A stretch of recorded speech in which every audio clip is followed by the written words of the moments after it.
Olá pessoal, sou Danilo Oliveira. Agora nós vamos falar sobre o governo do Estado Novo, do Getúlio Vargas.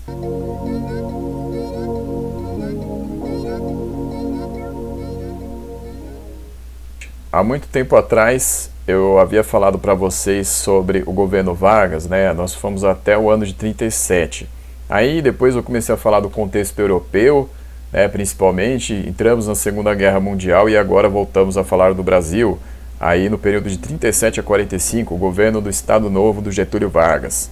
É importante lembrar, pessoal, antes do Estado Novo nós tivemos dois períodos, né? Nós tivemos lá de 1930 até 34 sendo o governo provisório, de 34 a 37 sendo o governo constitucional.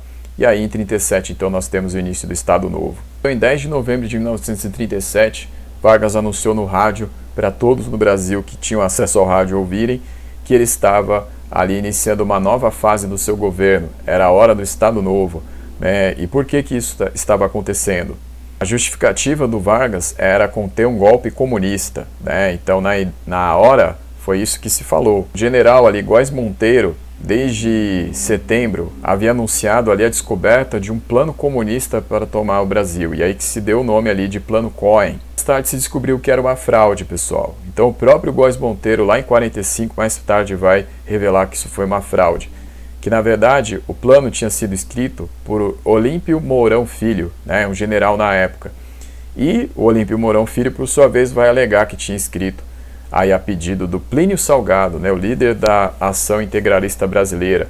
Mas o Plínio Salgado, por sua vez, vai dizer que o plano só havia sido escrito para exercícios de treinamento, né? Então é isso que ele vai alegar. Mas enfim, foi revelado lá em 45 que o plano foi uma farsa, né? Então tentou o plano para se justificar aí a tomada do poder pelo Vargas. Pessoal, que se o Vargas não tivesse dado esse golpe, em 38 haveria eleições presidenciais. No mesmo dia já foi anunciada a nova Constituição do Estado brasileiro, que ia ser a Constituição do Estado Novo, tá? Então, no 10 de novembro de 1937, redigiu essa Constituição, pessoal, foi Francisco Campos, o mesmo que já havia sido ministro da Educação lá em 1931 até 1932. Então, ele era um advogado, era um político que atuou muito em Minas Gerais, inclusive para enfraquecer o poder do Partido Republicano Mineiro. Só a Constituição do Brasil vai ganhar o apelido de polaca, né? Porque ela vai ser inspirada principalmente no governo do Piłsudski, né, que era o governante da Polônia na época. A Constituição também inspirada no que se fazia na Itália fascista, mas a maior inspiração foi a Constituição então da Polônia. Só que é muito complicado chamar o governo do Vargas de fascista, tá? Isso é muito comum por aí, mas o governo Vargas, pessoal, ele não vai ser necessariamente fascista, tá?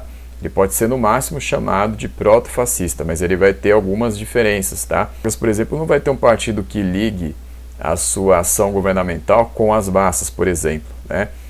O Vargas, por exemplo, não vai ter uma questão tão acentuada de perseguição aos comunistas como havia na Itália, apesar dele ser um opositor dos comunistas. Com a Constituição do Estado Novo, o Vargas ele vai ganhar o poder de interferir nos poderes legislativo e judiciário, tanto que o poder legislativo foi fechado, chegou a ser fechado, tá? O Congresso Nacional foi fechado aí pouco tempo depois do Estado Novo ser decretado.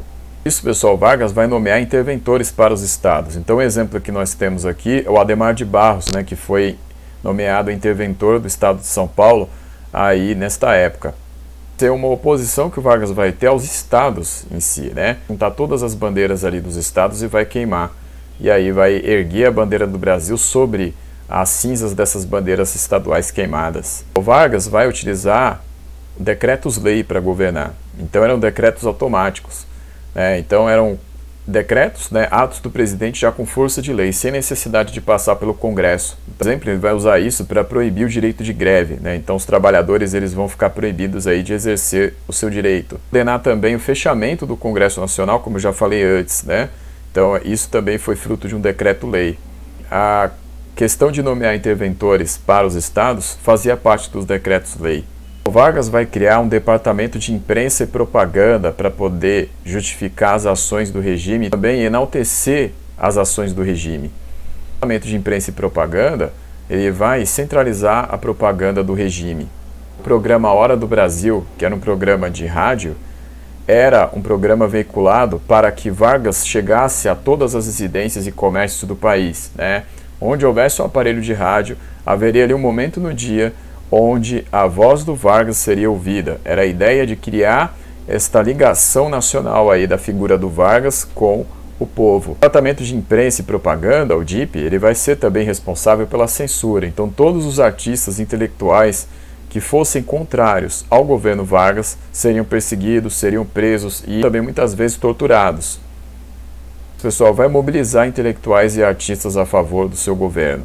O pessoal, Carmen Miranda fez parte aí dos planos do Vargas na época aí do Estado Novo. Por quê? Porque na época o Brasil passou a se aproximar dos Estados Unidos. Então o que se fez? A Carmen Miranda, ela viajava para os Estados Unidos para divulgar os seus trabalhos artísticos lá, né? Muitas canções, ela fez filmes, ela fez então parte dessa aproximação aí, porque a intenção era fazer com que o Brasil se aproximasse mais dos Estados Unidos e se afastasse dos alemães, né, e italianos.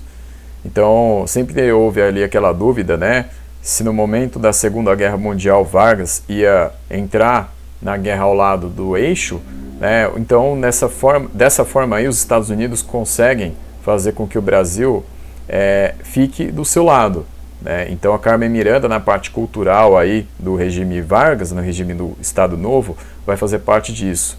Um outro artista aí da época que vai fazer parte aí do governo Vargas na questão dessa legitimação cultural do regime vai ser o Cândido Portinari, tá? Então Cândido Portinari vai ter várias obras encomendadas nessa época, tá? Então uma das obras é essa daqui, Cana de Açúcar, né, que ficará exposto lá no Rio de Janeiro. Então o Cândido Portinari foi um desses artistas aí que acabou fazendo parte dessa legitimação cultural aí imposta, né, a partir aí do Departamento de Imprensa e Propaganda. O samba nessa época também serviu para isso, pessoal. Então Samba Exaltação, por exemplo, né? Tem um artista na época aí que é o Ari Barroso, que vai participar disso. O Carnaval também, pessoal, passa a ser incentivado aí como uma forma de afirmação do regime também na parte cultural. Na religião, pessoal, então a questão, por exemplo, da Umbanda, que passa a ser aí legitimada nessa época como uma religião que unia os caracteres nacionais, né, do índio, do negro e do europeu. A capoeira também, pessoal, vai ser utilizada nessa época aí. Então a questão aí de ter um esporte nacional. Formas, pessoal, Vargas ia criando aí toda uma legitimação para o seu governo, né? Ele vai ter o apoio dos integralistas, né, os integralistas ali que eram chefiados pelo Plínio Salgado, mas o que vai acontecer é que em 1938, dos integralistas, e aí o Plínio Salgado não estaria incluído, vai tentar dar um golpe contra o Vargas, né? Vai tentar ali cercar o Palácio da Guanabara e vai tentar fazer a família do Vargas de refém. O que vai acontecer, pessoal, é que esses homens aí da ação integralista brasileira serão presos, serão deportados.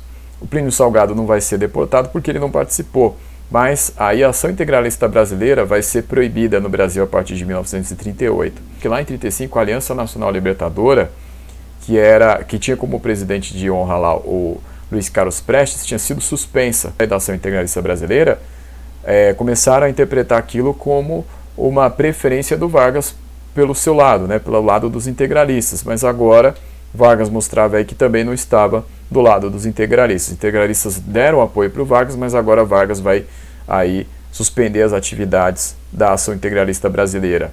Dessa forma, né, Vargas vai construindo aí a legitimação do Estado Novo. Mas não é só isso, tá? Ele vai fazer também aí uma relação com os trabalhadores e também com os empresários, tá? Então ele vai ter uma política trabalhista, também uma política empresarial no sentido da industrialização do Brasil, tá? Então é isso que nós vamos ver na próxima aula, como é que se deram esses dois outros pilares aí. Só por enquanto é isso daqui. Na próxima aula a gente vai continuar então falando sobre o Estado Novo do Vargas. Então, obrigado e até a próxima.